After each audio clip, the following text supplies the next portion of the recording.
أعوذ بالله من الشيطان الرجيم. بسم الله الرحمن الرحيم. الرحمن علم القرآن، خلق الإنسان علمه البيان. الشمس والقمر بحسبان، والنجم والشجر يسجدان. والسماء رفعها ووضع الميزان، ألا تطغوا في الميزان، فأقيموا الوزن بالقسط ولا تخسروا الميزان. والأرض وضعها للأنام، فيها فاكهة والنخل ذات الأكمام، والحب ذو العصف والريحان. فبأي آلاء ربكما تكذبان؟ خلق الإنسان من صلصال كالفخار، وخلق الجان من مارج من نار. فبأي آلاء ربكما تكذبان؟ رب المشرقين ورب المغربين. فبأي آلاء ربكما تكذبان؟ مرج البحرين يلتقيان، بينهما برزخ لا يبغيان. فبأي آلاء ربكما تكذبان؟ يخرج منهما اللؤلؤ والمرجان. فبأي آلاء ربكما تكذبان؟ وله الجوار المنشآت في البحر كالأعلام. فبأي آلاء ربكما تكذبان؟ كل من عليها فان، ويبقى وجه ربك ذو الجلال والإكرام. فبأي آلاء ربكما تكذبان؟ يسأله من في السماوات والأرض، كل يوم هو في شأن. فبأي آلاء ربكما تكذبان؟ سنفرغ لكم أيها الثقلان. فبأي آلاء ربكما تكذبان؟ يا معشر الجن والإنس إن استطعتم أن تنفذوا من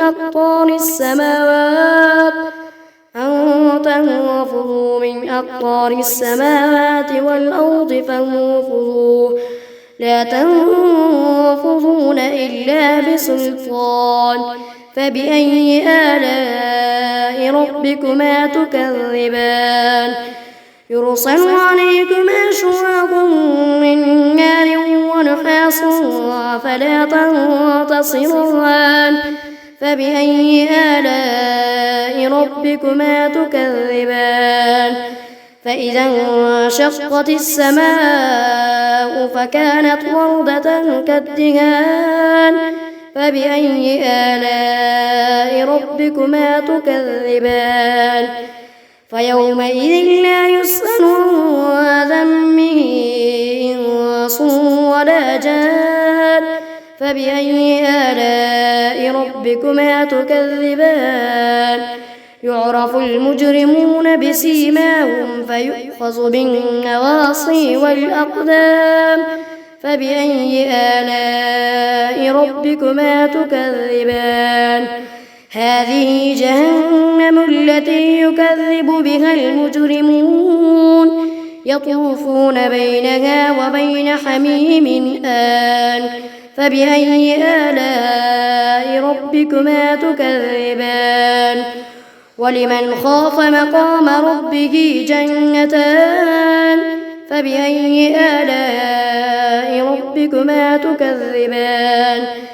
ذواتا أفنان. فبأي آلاء ربكما تكذبان؟ فيهما عينان تجريان. فبأي آلاء ربكما تكذبان؟ فيهما من كل فاكهة زوجان فبأي آلاء ربكما تكذبان متكئين على فرش بطائنها من استبرق وجنى الجنتين دان فبأي آلاء ربكما تكذبان فيهن قاصرات الطرف لم يطمثهن إنس قبلهم ولا جان فبأي آلاء ربكما تكذبان كأنهن الياقوت والمرجان فبأي آلاء ربكما تكذبان هل جزاء الإحسان إلا الإحسان فبأي آلاء ربكما تكذبان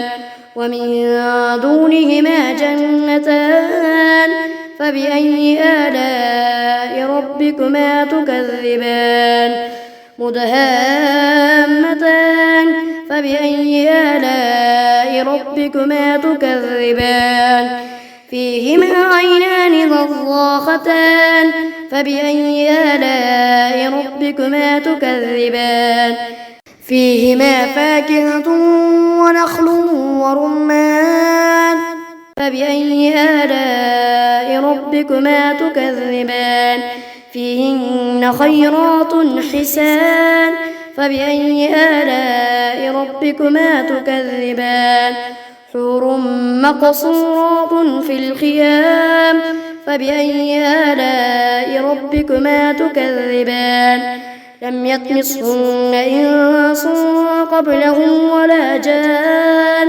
فبأي آلاء ربكما تكذبان متكئين على رفرف خضر وعبقري حسان فبأي آلاء ربكما تكذبان تبارك اسم ربك ذي الجلال والإكرام.